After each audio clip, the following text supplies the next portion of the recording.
আসসালামু আলাইকুম, সবাইকে জানাচ্ছি নতুন একটা ব্লগে স্বাগতম। আজকের ব্লগটা হচ্ছে ঈদ নিয়ে। ঈদের দিনে আমরা যা যা করলাম তাই নিয়ে রয়েছে আজকের ভিডিও। চলুন তাহলে দেখা যাক। ঘুম থেকে সকাল সকাল উঠে গেছি, উঠে জানলাটা খুলে দেখতেছি অনেকটা আলো হয়েছে, তাই ভাবতেছিলাম যে এই আলোর মধ্যে একটু ঘুরে আসা যাক, কারণ এই সময় বাতাসটা খুব শীতল থাকে। তাই আমি আর আমার ফ্রেন্ড মিলে ঘুরতে চলে আসলাম। হাঁটতে এসে দেখি এতটাও আলো হয় নাই, আমাদের হাতে যে মেহেদি পড়ছি ওটাও দেখা যাইতেছিল না। তারপরে আমরা আমাদের গরুটাকে আসলে যেখানে বেঁধে রাখছিল ওইখানে আসলে লাইট দিছিল। আমরা ওই লাইটের সামনে গিয়ে আমাদের মেহেদিগুলো দেখতেছিলাম। দেখুন, মেহেদিগুলো তো দেখাই যাইতেছিল না আমরা যে মেহেদি পরছি। তারপর আমরা এসেছি গরুটাকে দেখতে। এখানে এসেও দেখতেছি হালকা হালকা মেহেদি দেখা যাইতেছে। তারপর দেখি গরুটা অনেক কান্না করতেছিল। তারপর গরুটাকে মুছে আমরা চলে গেলাম নামাজ পড়তে।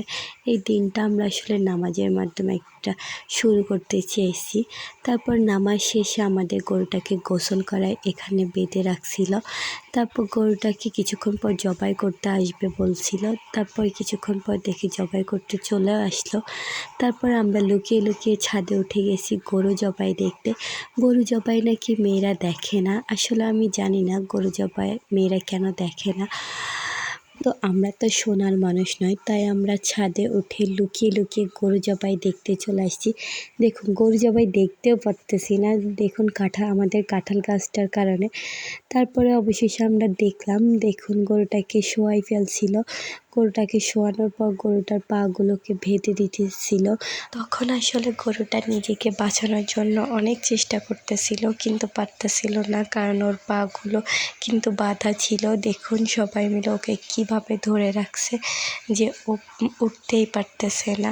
এমনভাবে ধরে রাখছিল যে ওই সময় চেষ্টা করেও উঠতে পারে নাই, কিন্তু ওই সময় শুয়ে অনেক কান্না করতেছিল যখন ওর পাগুলো বাঁধতেছিল। আর ওর কান্না দেখে আসলে আমাদের সবাই অনেক মন খারাপ হয়ে গেছিল। আসলে আমি আগে কখনো এরকম গরু জবাই দেখি নাই যে গরু জবাইয়ের সময় গরুকে এভাবে বেঁধে ফেলে। তাই এবার দেখে আমার অনেক কষ্ট লাগতেছিল। তারপর দেখি ওনারা গরুটাকে জবাই করে ফেলছে। জবাই করার পরেও কিন্তু একটা শব্দ করতেছিল। তারপর আমাদের গরু জবাই শেষ হয়ে গেছে, তাই এবার আমরা নিচে চলে যাইতেছি। নিচে গিয়ে আমি গোসল করলাম। গোসল করে এসে দেখি আম্মু সেমাই রান্না করছিল। আসলে ঈদের দিন যদি সেমাই না খাওয়া হয় মনে হয় না যে আসলে আজকে ঈদ, মানে ঈদ একটা ফিলই হয় না এই সেমাই না খেলে। তারপর সেমাই খাওয়া শেষে গরুর ওখানে গিয়ে দেখুন গরুর চামড়াটা ছেলা হয়ে গেছিল। চামড়াটা ছোটানোর পর দেখুন কলিজাগুলো আসলে দেখুন কিভাবে বাইর করতেছিল টেনে টেনে। এগুলো দেখতে আসলে অনেক ভালোই লাগতেছিল। তারপর আসলে আমার শরীরটা ভালো ছিল না, তাই আমি আমার রুমে এসে একটা বালিশ নিয়ে শুয়ে পড়লাম। তারপর আমি 2 থেকে 3 ঘন্টা ঘুমিয়ে নিলাম। ঘুম থেকে উঠে দেখে ওনারা যে গোস্ত কাটতেছিল, ওখানে ওনাদের অনেক গোস্ত অলরেডি কাটা হয়ে গেছিল। আসলে বেশিরভাগই কাটা হয়ে গেছে, আর অল্প কিছু রয়েছিল ওইগুলো দেখতেছি অনেকেই বসে বসে কাটতেছিল। আসলে এটা কাটতে আলাদা একটা মজাই লাগে।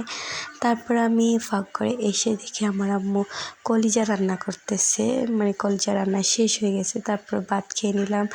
ভাত খেয়ে এসে দেখি ওনাদের মাংসগুলো কাটা শেষ হওয়ার পর দেখি ওনারা আবার ভাগ করতেছে। আসলে যারা আসতেছিল তাদেরকে দিতেছিল, আবার সবাইকে ভাগ করে করে সবাই নিতেছিল।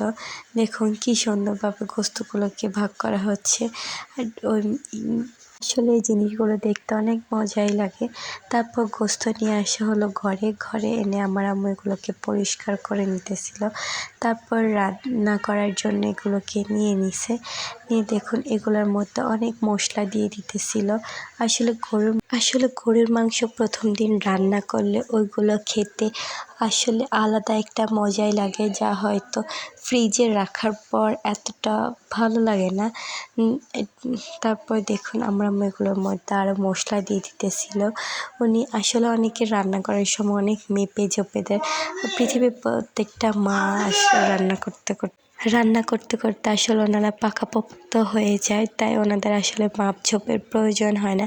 তবে আবার কিছু কিছু রান্নার ক্ষেত্রে কিন্তু মাপঝোপের প্রয়োজন হয়, তা হয়তো ওনাদের ক্ষেত্রে লাগে কিনা সেটা হয়তো জানি না। যারা নতুন রান্না শিখছে তাদের ক্ষেত্রে হয়তো এইসব মাপঝোপের প্রয়োজন হয়। তারপর দেখুন আমরা লার্কি ছোলার মধ্যে মাংসটাকে বসাই দিছিল। তারপর রান্না হয়ে যাওয়ার পর আমি আসছি, এসে দেখি রান্না তো হয়ে গেছে। তারপরে আমি রুটি আর মাংস দিয়ে মাংস খেয়ে নিলাম।